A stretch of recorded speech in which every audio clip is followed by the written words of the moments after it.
Quisiera darles la bienvenida, amigos míos, a los monumentos de la profecía. Creemos que este va a ser un estudio bíblico espectacular, porque vamos a tomar los puntos sobresalientes de la profecía de la Biblia y los vamos a desglosar juntos. Es algo que he estado haciendo durante 30 años y no me canso de ver lo milagroso de la palabra de Dios y compartirlo con los demás. Veo que cambia la vida de las personas. Ahora quiero darles un examencito. ¿Reconoce alguno de estos lugares? El de la izquierda, ¿cómo se llama? ¿Y dónde está ubicada el Eiffel Tower? En París, en Francia. ¿Y el de la derecha? Inició en Francia. Y ahora está en la ciudad de Nueva York, ¿verdad? Estos son monumentos reconocidos en el mundo entero. ¿Y qué me dicen de los siguientes dos? ¿Reconoce el edificio blanco?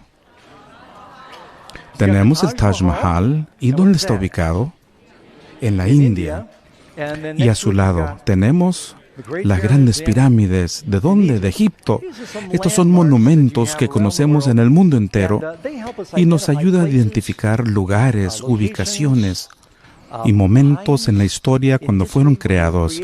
Hay un número de monumentos en la Biblia que también nos dan algunos vislumbres de dónde estamos en el continuo bíblico de la historia. Y es en eso en que se basa la lección esta noche. Hubo un sueño que se le dio a un rey de la antigüedad, se llama Nabucodonosor. La lección se titula El sueño de las edades. Hay varios momentos en la historia cuando Dios le da a los monarcas un sueño como para ayudarles a comprender lo que sucede y así pueden ayudar a diseminar la información al pueblo. Así la gente no piensa que la vida es solamente una serie de accidentes sin significado. ¿Cuán falto de propósito sería la vida si no tuviera propósito? Si todo fueran solamente accidentes biológicos sin Dios, carece de significado la vida. Dios le da significado a la vida y el conocimiento de que Él está en control y las cosas no solamente se desenvuelven fuera de control. Eso nos ayuda a ver que hay un propósito en la vida. Hay otros momentos de la historia donde Dios le ha dado sueños a los monarcas. Tal vez recuerdan el sueño del faraón de Egipto, como para ayudarle a prepararse al ver o hacerle frente a lo que iba a suceder a ese país, y José le ayudó a interpretar el sueño a este señor. Otro dato muy interesante, Sir Isaac Newton, uno de los grandes científicos en la historia. Es padre del cálculo y su libro sobre las matemáticas llegó a ser como el libro de texto durante muchos años de la filosofía mecánica. Construyó el primer telescopio reflector y solo lo que pensamos de él es decir, bueno, estaba debajo del manzano y cuando le cayó una manzana, y eso muestra su genio de Newton. También fue astrónomo, matemático, físico. Un hombre brillante, pero lo que mucha gente no sabe es que también fue un estudiante ávido de las profecías bíblicas y él creía firmemente en la confiabilidad de la profecía bíblica. Le encantaban los números y es realmente un genio matemático y se dio cuenta que los números en la Biblia no podían alinearse tan perfectamente a menos que hubiese una mente mayor detrás de todo. Es el padre del cálculo y eso lo reconoció al leer la Biblia. Pero no es todo. Hay otros científicos como Michael Faraday y Cristóbal Colón. Ellos quedaron fascinados con los libros de la profecía. Y el libro favorito de Isaac Newton es Daniel. ¿Y por qué? Porque hay muchas profecías del tiempo en el libro de Daniel. Y en otra noche vamos a hablar de las profecías del tiempo. Pero ahora vamos a ver las que están en Daniel 2. Y la mayor parte de esta presentación tendrá que ver con este sueño de las edades que este antiguo rey tuvo. Nabucodonosor, cuyo nombre se pronuncia de diferentes maneras y también se escribe de diferentes maneras, fue rey de Babilonia. Su imperio realmente estaba en la cúpula del poder en los tiempos antiguos y tenía un sentido de imperio muy amplio. Uno de los primeros reinos fue construido por Nimrod cuando dejó la Torre de Babel y fundó el reino de Babel. Y más adelante, aun cuando se destruyó esa torre, Nabucodonosor lo reconstruyó todo.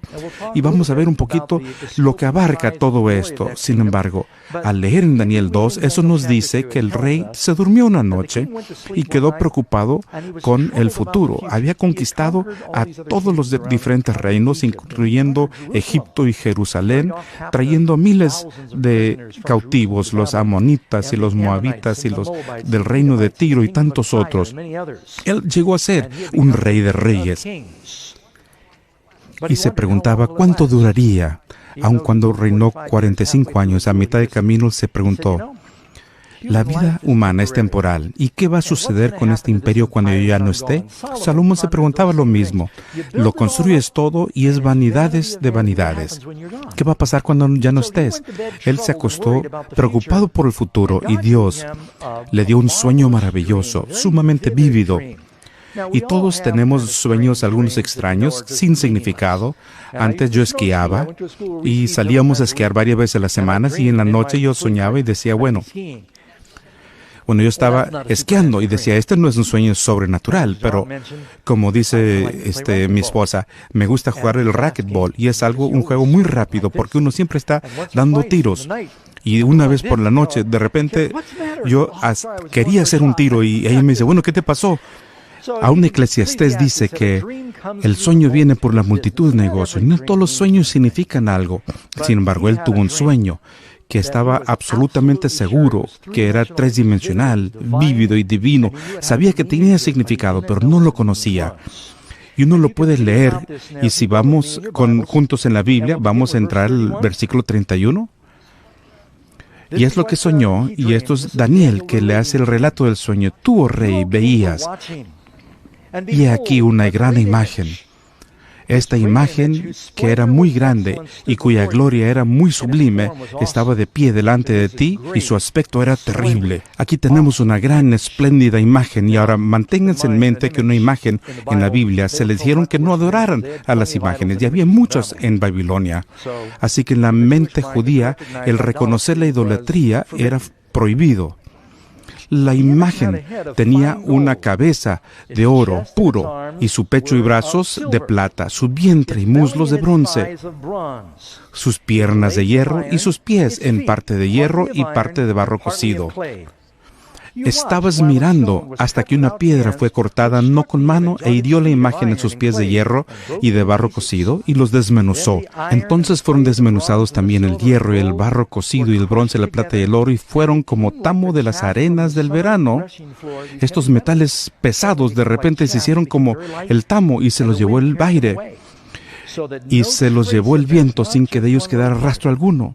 No se encontró, mas la piedra que hirió la imagen fue hecha un gran monte y llenó toda la tierra.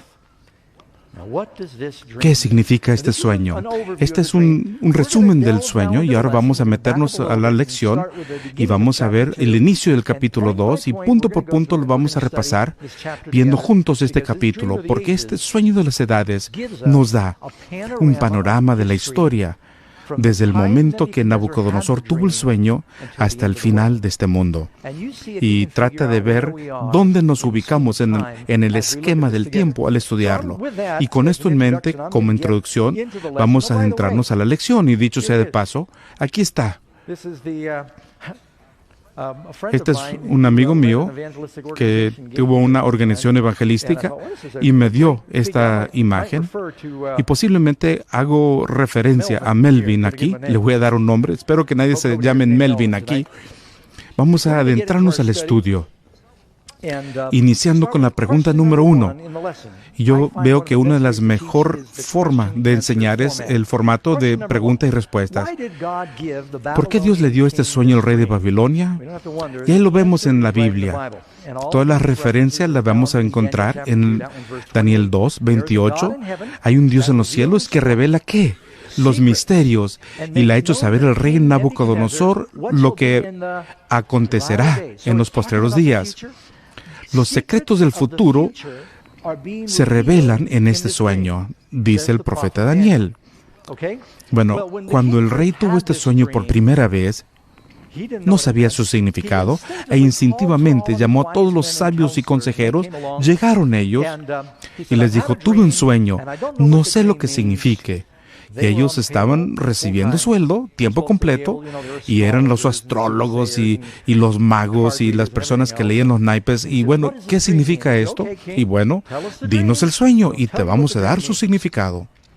Y sabes, ¿alguna vez has tenido un sueño y cuando te levantas vívido y a los 20 minutos se te hace difícil entender o recordar? Porque el cerebro sucede en diferentes partes del cerebro. Bueno, ya se me está olvidando los detalles. Ustedes deben ser magos. ¿Cómo sé yo que no están manufacturando, que se están inventando una interpretación? Demuéstrame que tengan habilidades sobrenaturales para interpretar el sueño. Dime lo que es el sueño y entonces sabré que me podrán dar la interpretación. Mira nomás, ¿y ahora qué vamos a hacer? Dicen ellos. No, así no funciona. Tú danos el sueño y nosotros vamos a inventar, no, te vamos a dar una interpretación. Y él dijo, no, y se empezó a enojar porque ellos estaban haciendo excusas y él quería tener la respuesta del significado de este sueño. Y por eso se irritó. Y la pregunta número 2, cuando los consejeros del rey no pudieron revelarle e interpretar el sueño, ¿cuál fue la orden de Nabucodonosor? Y el rey dijo, y aquí lo podemos ver, la respuesta en 2:12, el rey mandó que matasen a todos los sabios de Babilonia. Y en este punto tengo que darles un trasfondo. Les dije que Nabucodonosor había conquistado Jerusalén hace unos años antes. Y entre a las personas que habían traído al reino con tantos otros millares de judíos, trajo a algunos de los príncipes de la línea real, les entrenó en el lenguaje de los babilónicos como para que ellos puedan estar entre los consejeros y también podrán representar a los millares de judíos en el reino. Sabía que los judíos eran personas muy sabias, conocía el templo de Salomón y más, lo había destruido, eran sofisticados y lo voy a entrenar, dice, en nuestro idioma. Y eran parte de los sabios, pero no los habían invitado aquí cuando él quiso la interpretación del sueño. Y al hacer el decreto de matar a todos los sabios, finalmente Daniel y sus 3 amigos, y tal vez ya saben sus nombres, Sadrach, Misach y Abednego, escuchan del asunto y se preocuparon. ¿Pero por qué pasa esto? Número 3. Cuando Daniel supo del decreto de muerte, ¿qué le pidió al rey? ¿Y qué le dijo a sus amigos? Y aquí tenemos la respuesta. Daniel entró y le pidió al rey que le diese tiempo y que él mostraría la interpretación al rey. Y luego sigue diciendo, Daniel fue a su casa porque el rey le dio tiempo. Él quería saber lo que era el sueño. Y él dice, bueno, si los mato todos, no voy a saber lo que era el sueño. Y aquí habían jóvenes que él había probado y que eran muy brillantes, con integridad, eran fieles a su religión, cuando otros habían claudicado. Y ellos dijeron, dame un tiempo y le vamos a dar al rey. Y bueno, pues no quiero perder esta oportunidad. Así que dijo, bueno, voy a ver lo que saben ellos. Así que entonces él fue a su hogar y él se lo hizo saber a Ananías, Misael y Azarías, sus compañeros, para que pidiesen misericordia del Dios del cielo sobre este misterio. Así que llegaron a la casa y tuvieron una reunión de oración y bueno, sabían que tendrías que soñar algo que yo había soñado y me lo dices o te mueres. Así que tuvieron mucha oración. Cuando el Señor reveló el sueño de Daniel, ¿a quién rindió alabanza y crédito? Él pudo haber dicho, mira, yo tengo las habilidades sobrenaturales, necesito un aumento de sueldo. Quiero que me promuevan. Él no lo dijo. Él dijo, yo te agradezco, oh Dios de mis padres. Y luego le dijo a Nabucodonosor, hay un Dios en el cielo que revela los secretos. Y ahí está nuevamente esa palabra. Hay un secreto que se revela del futuro. Ahora sí nos vamos a adentrar al sueño. Imagínate, cuando Daniel viene ante el rey, empieza a decirle al rey lo que él vio en su sueño. Imagínate a Nabucodonosor ahí sentado en su trono, con boca abierta, fascinado por lo que estaba escuchando. ¿Y cuáles son los 2 objetos que dijo Daniel que el rey había visto en el sueño? Él dice, tú, oh rey, veías, y aquí una gran imagen. Anteriormente en Daniel, habla acerca de una imagen como un león y como un leopardo y como un oso, y nos habla acerca de estas imágenes como los animales.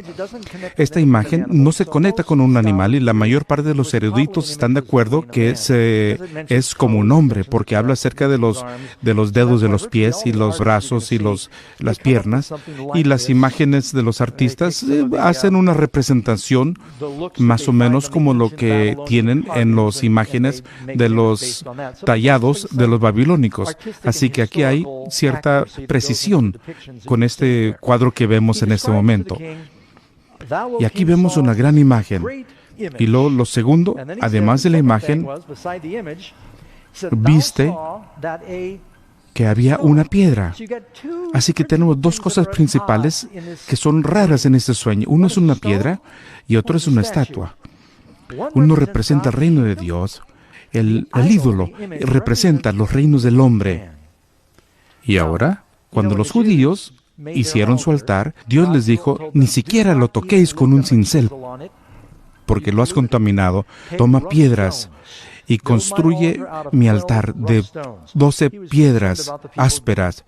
Ellos no querían que la gente se metiera con los idolatrías. Los 10 mandamientos, el centro del reino de Dios. Es decir, tenemos todo lo que es santo, la montaña, la ciudad, el templo, el arca, todo lo santo de los santos. Lo único que estaba dentro del arca eran las tablas de piedras escritas por los dedos de Dios. En la mente judía, esta piedra que destruía la imagen era el reino de Dios. Así que tenemos estos dos elementos opuestos en el sueño. Así que vamos a descifrar lo que viene aquí. Daniel les cuenta el sueño. Y ahora Daniel le empieza a contar el significado. Después de contarle acerca del sueño, le dice, mira, imagínate que el rey está diciendo, sí, eso es exactamente lo que vi. Claro, eso lo soñé. ¿Cómo lo supiste? Y ahora está emocionado el rey. Así que cuando Daniel se dispone a contar el significado del rey, ¿será que el rey va a dudar de la certeza de sus significados? No. Si yo tengo un sueño vívido y tú me dices exactamente lo que yo soñé, y después me dices, te voy a dar su interpretación, yo te voy a escuchar. El monarca está totalmente conectado. Y número 6, ¿qué representa la cabeza de oro? Daniel le dijo al rey, tú eres la cabeza de oro. El reino, la visión de todos los imperios del mundo va a iniciar con este imperio prominente de Babilonia y va a llegar hasta el final de los tiempos. Y se van a dar cuenta que ahí estamos ahora, y empieza con la cabeza de oro. Y posiblemente hizo que Nabucodonosor se sintiera bastante bien cuando lo dijo, eres esa cabeza de oro. Y bueno, si tú te quieres llevar bien con el rey, tú le vas a decir, no le cuentes nada más, eres la cabeza de oro, ¿verdad? Eres el principal de todos. ¿Y por qué le dijo que Nabucodonosor iba a ser la cabeza de oro? Es porque este sueño desarrolla todos los imperios de este mundo que iba a impactar al pueblo de Dios en las Escrituras desde el tiempo de Daniel hasta el final de los tiempos. Durante el tiempo de Daniel, el pueblo de Dios había sido conquistado y estaban desparramados por todo el mundo. Los reinos que se mencionan al estudiar esta noche no se representan todos los reinos del mundo. No vas a encontrar ninguna referencia. A inicio de año estuve en China. He estado allí varias veces. Pero pudimos llevar a cabo una campaña evangelística pública en una ciudad de 6 millones de personas. Fue maravilloso porque esto fue algo televisado. Tuvieron un gran imperio, aún en los tiempos de Nabucodonosor. Y si saben la historia, había grandes imperios entre los mayas, también entre los incas en Sudamérica, y también en el sudeste de Asia. Había tantos diferentes imperios, pero los reinos que fueron mencionados en este sueño son los que hicieron un impacto directo sobre el pueblo judío al inicio de el sueño y también para las demás personas al final del sueño. Esto está delineando la historia del mundo. A Babilonia se le llama la cabeza de oro porque era un imperio dorado. Es algo fascinante. Tengo algunos datos aquí que provienen del historiador antiguo Heródoto, que habla acerca de Babilonia. Es decir, algunos de los arqueólogos dicen que es tan fenomenal que ni siquiera pueden creer su veracidad. Pero el historiador griego de 450 a.C., Heródoto, nos dice que las paredes que rodeaban la ciudad tenían unos 90 kilómetros. ¿Te imaginas? Había suficiente espacio ahí en esa explanada. Los muros tenían aproximadamente 91 metros de altura y un espesor de 24 metros abajo y 7.5 metros arriba, en las cuales podían pasar 2 carretas tiradas por 4 caballos como una autopista. Y esto es durante los 45 años del reinado de Nabucodonosor, que fue cuando en su pleno esplendor, una ciudad cuadrada con aproximadamente unos 24 kilómetros por cada lado, con muros de ladrillo cubiertos con ladrillos vidriados de color azul y oro. Y detrás del muro principal había otro muro de unos 23 metros de espesor. El río Éufrates corría por debajo de los muros, irrigando la ciudad entera.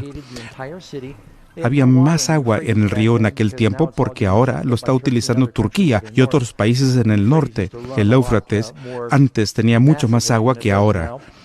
Y tenía también una trinchera profunda llena de agua alrededor de las paredes.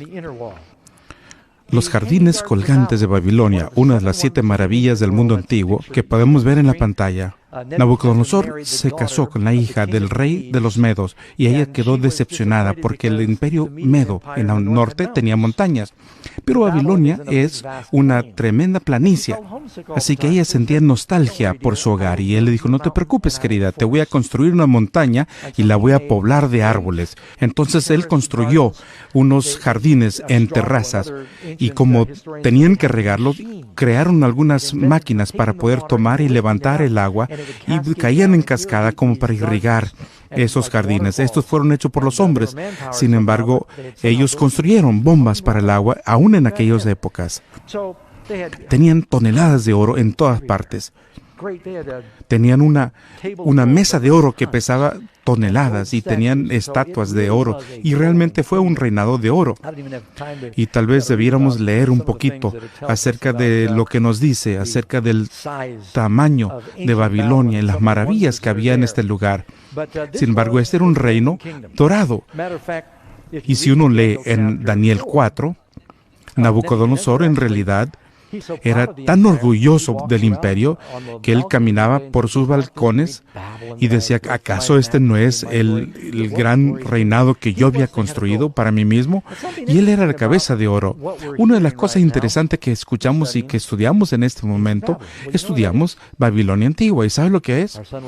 Nuestro hijo estaba en la Marina hace unos años y él estaba en Irak. Y ahora Irak está en las noticias con ISIS.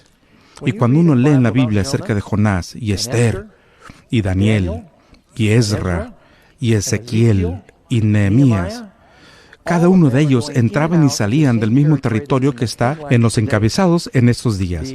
Los guerreros ISIS, depende de cuál elemento estás hablando, luchan ahora para construir, para restaurar un imperio califato, porque se han inspirado por lo que Nabucodonosor una vez tuvo en esa región de antigua Persia. Les gustaría tener su propio imperio, porque los países islámicos están divididos. Y miras un mapa, es el mismo territorio.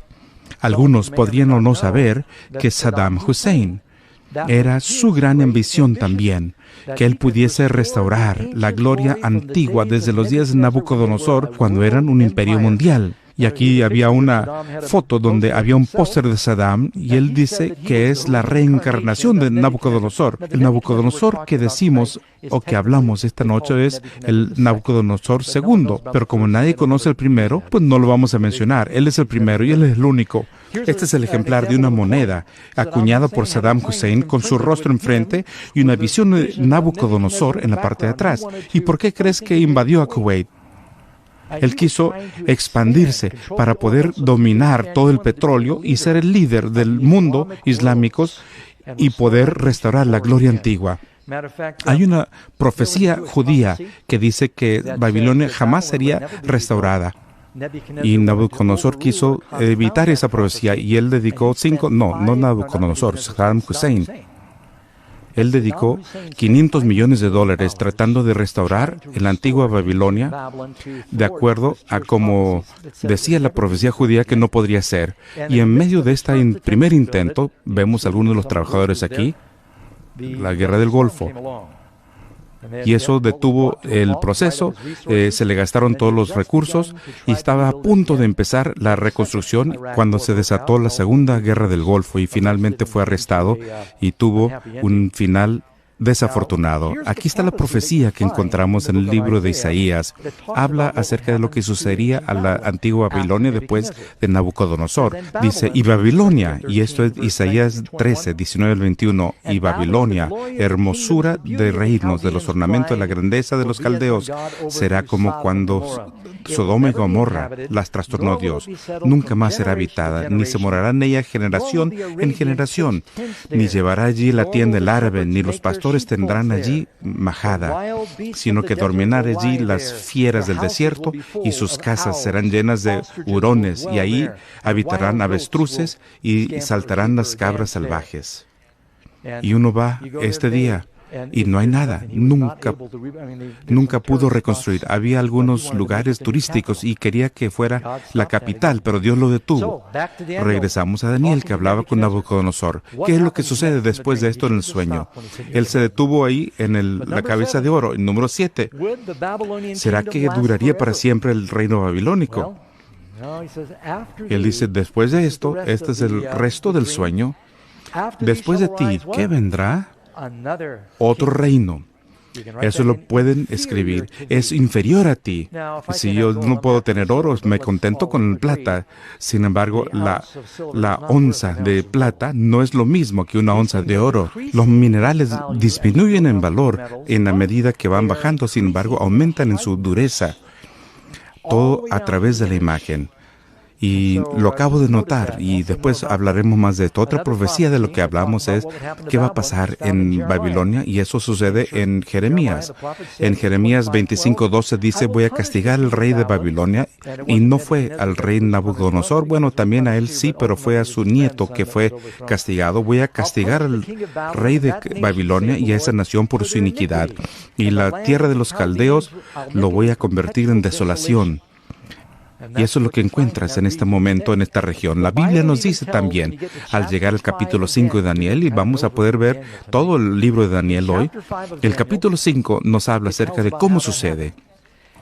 Nabucodonosor, él tuvo un reinado de 45 años y finalmente se convierte, si lees el libro, al final, después de varios episodios, él, al final de su vida, alababa al Dios de los judíos, creía en él. Y tal vez lo podríamos ver en el cielo si llegamos ahí. Sin embargo, su nieto fue diferente. Su nombre fue Belsasar. El papá de Belsasar, Nabonido, estaba fuera del reino, tratando de defender al reino de todos los demás reinos que procuraban atacarlo. Se le había dejado a Belsasar en cargo y era el segundo del reino, y en ese momento le decían rey.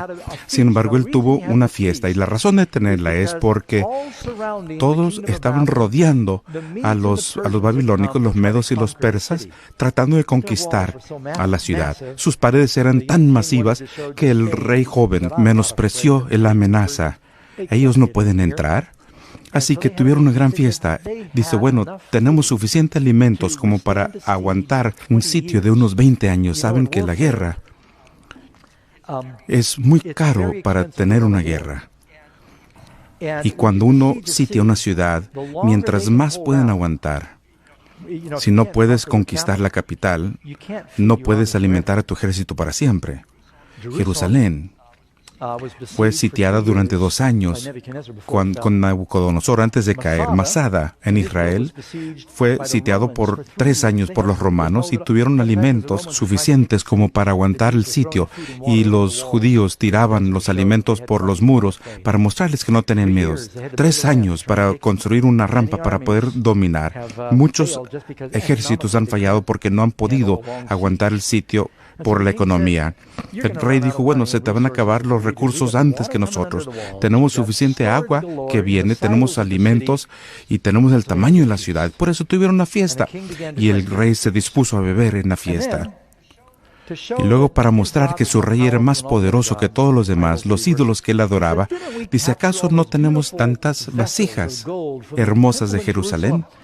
Quiero beber de esas vasijas y quiero brindar a mi Dios utilizando las copas de Jehová. Estaba burlándose del Dios de la Biblia, y por eso pidió a sus siervos que trajeran las vasijas del templo de Salomón y se dispuso a utilizarla para verter vino y beber y brindarle a su Dios, burlándose al Dios de los cielos. Y en medio de su fiesta, de repente, una mano sin sangre apareció. Una mano tremenda, grande, en una pared vacía, y se dispuso a escribir en unas letras que no se entendían, quemando las letras en las paredes, y todo el mundo se congeló, se puso miedo. Tuvo tanto miedo, dice la Biblia, que le chocaban las rodillas. ¿Alguna vez has tenido tanto miedo como para que te choquen las rodillas? La primera vez que yo prediqué, así estaba, y me sudaban las manos, estaba aterrado. Y él nuevamente llamó a todos los sabios. Faraón también llamó a sus sabios, pero no parecían tan sabios, y sus sabios no sabían lo que significaba. Pero la reina, estos muchos años después de Nabucodonosor, sigue con vida. Daniel, aunque es anciano, ha estado en el reino durante casi 70 años. Tal vez tenga 90 años de edad, pero está fuerte y saludable. Y la reina dice, mira, allí hay un hombre que nunca hubo un misterio demasiado grande para él. Él lo llamaron a la fiesta, él no había ido a la fiesta, y el reino le dijo, mira, te voy a ser tercero en mi reino si me dices lo que dice este escrito. Mira, yo sé lo que dice, pero tú te puedes quedar con tus regalos. Y Daniel, un anciano, fue invitado. Entonces él dice, el escrito dice, Mene, Mene, Tekel, Ufarsin. ¿Has escuchado esta expresión antes? Mene, contó Dios tu reino y le ha puesto fin. Tekel, pesado has sido en balanza, así se te está juzgando, y fuiste hallado falto. Quedas corto, vas a fallar en el juicio, es decir. Y Pérez, tu reino ha sido roto y dado a los medos y los persas, que están fuera de los muros. Y en ese momento que Daniel estuvo allí, Ciro, fuera del muro, había hecho algo brillante. Sin que lo supiera el rey de Babilonia, bastante arriba del río, había un fondo del lago seco, y cavaron una zanja desde el río Éufrates hasta el lago, y en el momento adecuado vertieron todo el agua del río Éufrates y empezó a llegar hasta este lago. El nivel del río, donde pasaba por debajo de los muros de Babilonia, bajó, y como era de noche, el ejército pasó por debajo de los muros, y los soldados que estaban adentro no estaban seguros de lo que había pasado. Y aquí es algo que hizo un artista. Algunos de los soldados estaban bebiendo, o a través de alguna traición, que hicieron alguna conspiración, dejaron abiertos los muros del muro interior, y como pasaron por debajo, entraron por los muros. Esa misma noche penetraron la ciudad y mataron a Belsasar. Él es el rey, y Belsasar era el nombre de babilónico de Daniel.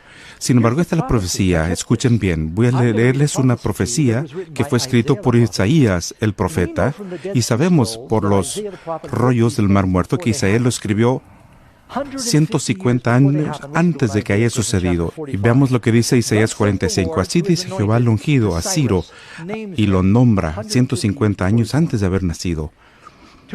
Al ungido, a Ciro, al cual tomé por la mano derecha para sujetar a naciones delante de él y desatar los lomos de reyes, para abrir delante de él las puertas, y las puertas no se cerrarán.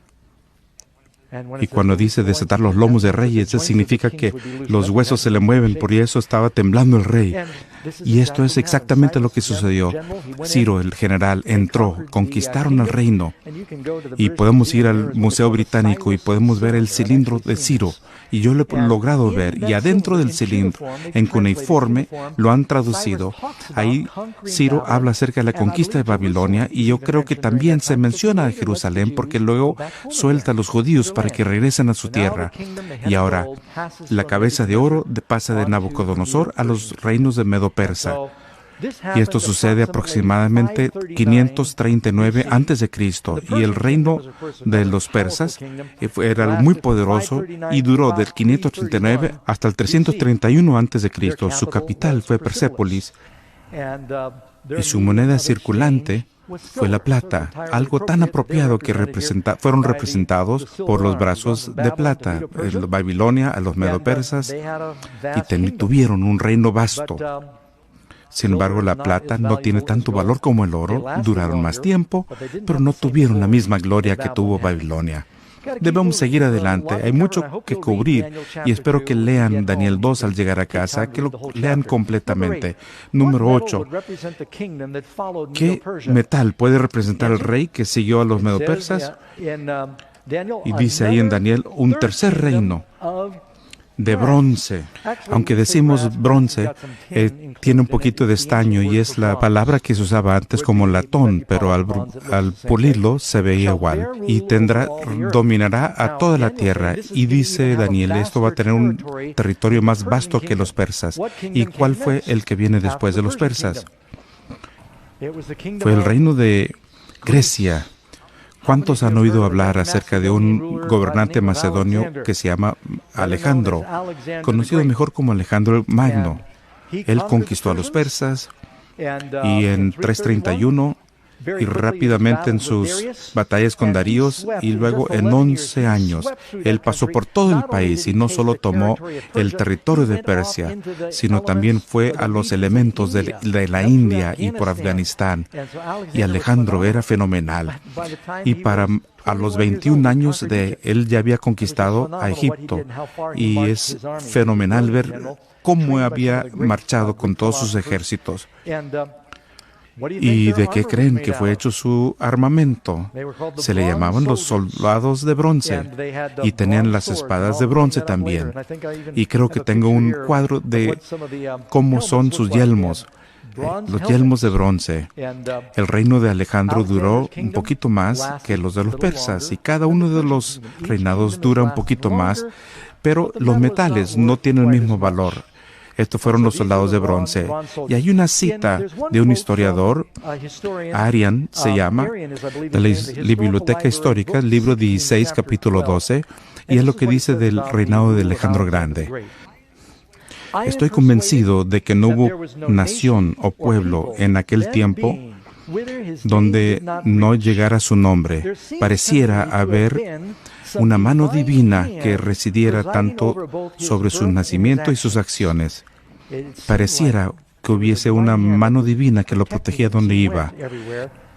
Y a pesar de que Alejandro Grande podría conquistar gran parte del mundo, no se conquistó a sí mismo y realmente murió en Babilonia, justo antes de los 33 años de edad.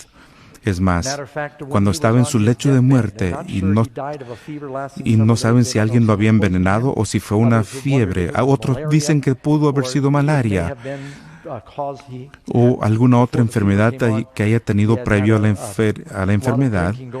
Pudo haber sido envenenamiento de alcohol y estaba a media conciencia y su esposa le hizo la pregunta. Su hijo era muy joven. ¿Quién va a reinar si tú mueres? Y él dijo, el más fuerte. Y es exactamente lo que sucedió. Su reinado fue dividido en 4 partes y sus generales pelearon unos con otros, pero el reinado de Grecia duró varios centenares de años y eso fue en el tiempo de 331 hasta el 168 a.C. ¿Y qué es lo que creen que sucedió el siguiente año? Si vemos la pregunta número 9, y creo que algunos podrían adivinar qué es lo que sucedió después. ¿Qué metal representa el cuarto reino? Mira, ni siquiera lo he puesto, pero ya lo saben. Daniel 2:40, y el cuarto reino será tan fuerte como el hierro. Así como el hierro puede dominar los demás metales, y era el más fuerte de aquel tiempo, no tenían el acero que tenemos hoy día. Pero uno puede tomar una espada romana hecha de hierro y con esa podías romper una espada de bronce de los griegos. Y se acuerdan cuando David agarró a Goliat, le tomó la espada de Goliat y cuando finalmente él fue a la batalla, pidió la espada de Goliat. Los filisteos sabían cómo trabajar el hierro y David quería pelear con la espada de Goliat porque era de hierro. podía romper las espadas de tantos otros enemigos. Sin embargo, fue el tiempo de la monarquía de hierro de Roma que nació Jesús. Fueron esos soldados romanos que fueron con sus espadas para matar a los bebés. Y fue una lanza de hierro la que clavó el lado de Jesús. Y tal vez los clavos también fueron de hierro. Y el Roma fue un imperio de hierro. Y así como los persas duraron un poco más que los babilonios y los griegos un poquito más que los persas, los romanos duraron un poco más que los griegos. Nos dice lo que sucedió a través de la historia. Muchos conocen la historia de los romanos. Número 10. ¿Qué sucedería después de la caída del Imperio Romano? Vemos en Daniel 2, 41 y 42. Nos dice, el reino será dividido. Así como los dedos de los pies, que eran parte de hierro y parte de barro, así también el reino será partemente fuerte y parte débil.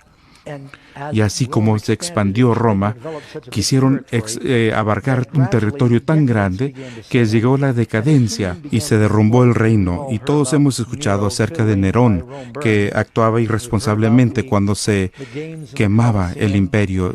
Escuchamos acerca de las orgías y los juegos en el Coliseo. Y en el tiempo de Augusto César estaban más ocupados con la moral y las familias. Y después de este tiempo hubo algunos Césares militares, y después de ellos llegaron algunos gobernadores inmorales en Roma y proliferó la decadencia, y los demás imperios vieron la oportunidad. Del norte llegaron los bárbaros, y Aníbal llegó también del norte, pero Aníbal llegó antes. Y los romanos estaban bajo ataque continuo. Y finalmente se dividió el reino. Y de paso, quiero compartir algo con ustedes esta noche. Si leen en la historia de Edward Gibbons, la historia y decadencia de la caída del Imperio Romano, y al ver los 5 componentes que contribuyeron a la caída de Roma, vemos algunas de las cosas que suceden similares en el mundo occidental hoy. Hay 5 razones por la caída. Número 1, la socavación de la dignidad y la santidad del hogar. Número 2, el aumento de los impuestos y el gastar dinero público para circos y pan. Y número 3, él lo escribió hace mucho tiempo, una manía desmedida por el placer, donde los deportes se convertían cada vez más excitantes y brutales. Y número 4, el construir armamento, cuando el verdadero enemigo fue la decadencia de las personas. Y número 5, el decaimiento de la religión, donde la fe se desvanece y se convierte en una mera forma.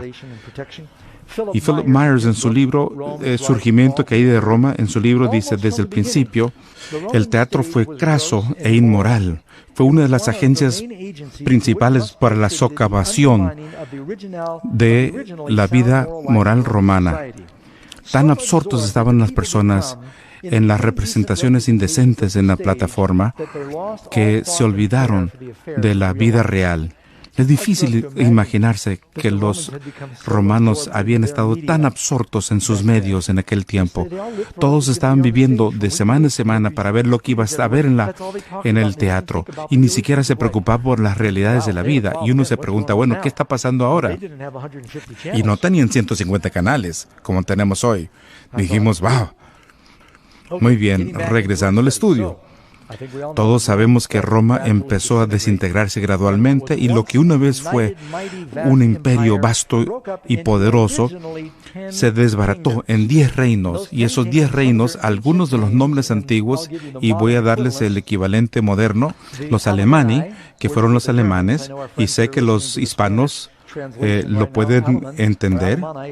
Los alemanes son alemanes. Y luego tenemos a los francos, que son los franceses, los borgoñón, que son los que viven en Suiza, los suebios, que son de Portugal, los lombardos, que vienen de Italia, visigodos, que es España, anglosajones, Inglaterra, y luego cuando se dividieron por primera vez eran los vándalos, que eran los vándalos, que ellos destruían muchas de las estatuas de Roma, los vándalos, érulos y los ostrogodos, y el Imperio Romano se dividió en 10 partes, y después de eso se ha dividido en más partes. Y esto ya nos hace llegar al final de esta imagen. Hemos llegado hasta los pies. y que es no solo de hierro, sino de hierro y qué, y barro. ¿Y de qué fue hecho el hombre en el principio? ¿De barro? Es interesante. Uno de los edificios de concreto más antiguos está en Roma y es el Panteón. ¿Y no sabes de qué está hecho el concreto moderno?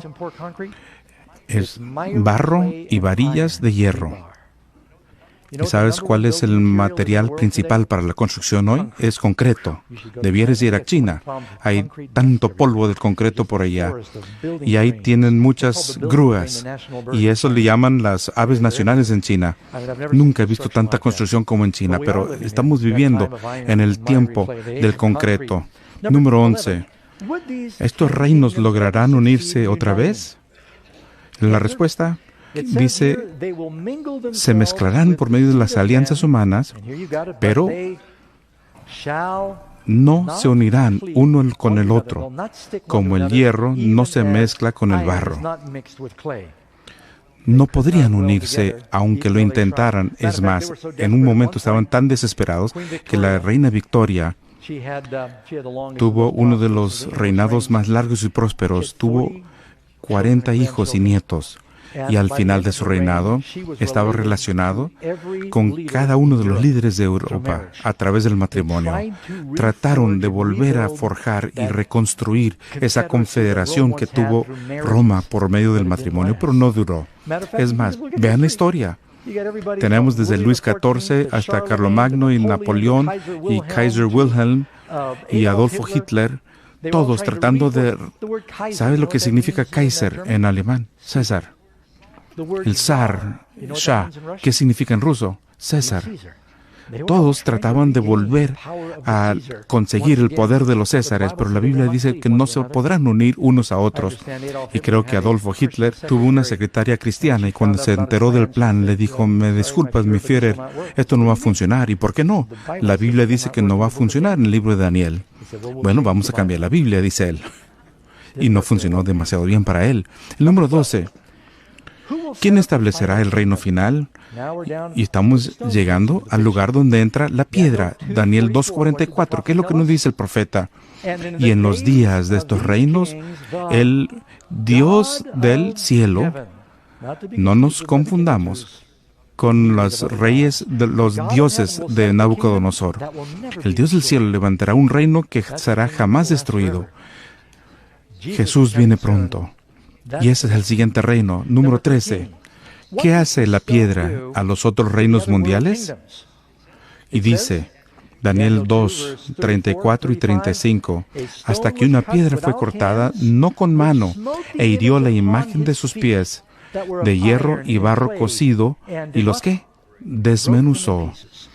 Así que todo esto que tiene que ver con la adoración, ¿sabían que el tema principal de la Biblia es adoración? Y la Biblia nos dice que no hagamos una imagen. Y pues, ¿cuántos de ustedes que llegaron aquí vieron la imagen y pensaron que era una fiesta de Halloween? Yo miré por la ventana del hotel y vi que estaban tomando fotografías aquí por el modelo babilónico. La Biblia no dice que no nos hagamos solamente un modelo y dice que no lo hagamos y que nos inclinemos a ellos. Y ellos adoraban ídolos. La única piedra que realmente fue cortada sin la mano humana fueron los 10 mandamientos. Dios labró esos 10 mandamientos y se los entregó a Moisés. Y luego Moisés los rompió y tuvo que volver a hacerlo. Él lo rompió, lo convirtió en pedazos. ¿Y qué pasó con la piedra? Esa piedra que golpeó a la imagen llegó a ser una montaña, y el reino de Dios es referida como una montaña de Dios. Y Babilonia está en una planicie, y la montaña de Dios está ahí, Jerusalén está allí, y llenó la tierra entera. Y la Biblia dice que el conocimiento de Dios cubrirá la tierra como el agua al mar. Dice, bienaventurados los mansos, ¿por qué van a heredar la tierra? Esto no está hablando acerca de algo que pasó en el pasado. Estamos viviendo en esta época de barro y de hierro, y la siguiente cosa que va a suceder es la segunda venida de Cristo. Imagínate el rostro de Nabucodonosor cuando vea a Jesús venir, después de haber escuchado qué dijo Nabucodonosor acerca del Señor. Lo puedes leer en Daniel capítulo 2, versículo 47. Y el rey le dijo a Daniel, Ciertamente, el Dios, vuestro Dios, es Dios de dioses. No es solamente otro Dios, es el Dios, es lo que dice Nabucodonosor, y el Señor de los reyes, y el que revela, y ahí está la palabra otra vez, de los misterios. Más adelante, Nabucodonosor quería adorar a Daniel y le quería dar tantos diferentes regalos y lo quiso ser líder de todos los sabios y fue un asunto inteligente, pero Daniel le dijo, el sueño es certero y su interpretación también. Dios nos está dando un mapa de la historia y es por eso que es tan popular este libro. Podemos mirar a través de toda la historia y sabemos que Daniel lo escribió antes que sucedieran. Todo lo que ha sucedido con estos imperios mundiales, que representa la cabeza de oro, Babilonia, que vino y se fue. Más valor no duró tanto como el siguiente. Medo-Persia, la plata, ¿verdad? Cayeron ante los griegos. Y todos estos ocuparon a Israel, si lo sabían. Babilonia ocuparon Israel y también los medos y los Roma. Y después de eso se dividieron. Y en el tiempo de Jesús, el reino salió a todas partes. ¿Por qué? Porque se destruyó Jerusalén. El cristianismo es espiritual ante Jesús y luego tenemos el imperio romano. Pablo murió en Roma. El evangelio va a través de todo el mundo y el último reino se refiere al mundo entero. Esa piedra que iba a venir se llama la roca de la eternidad. Es Jesús. Lo siguiente que va a suceder en esta visión es la venida de Jesús. Estas son profecías interesantes, pero quiero ser honesto con ustedes.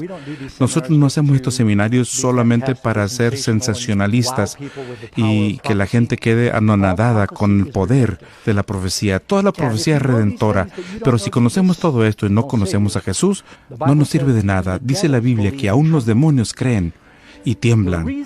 La razón por la que Dios nos da esta profecía es para que sepamos que a Dios no lo sorprende la historia. Hay un plan para tu vida.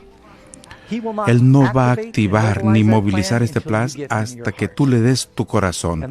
Y es algo que tú tienes que hacer. Quiere que encuentres esa paz. Quiere que tengas ese descanso. ¿Lo has hallado? ¿Tienes esa paz? ¿Eres parte del reino de Dios? Si Él reina en tu corazón ahora, no te preocupes por la siguiente fase de esta visión. ¿No dices amén? Quiero que ores al respecto.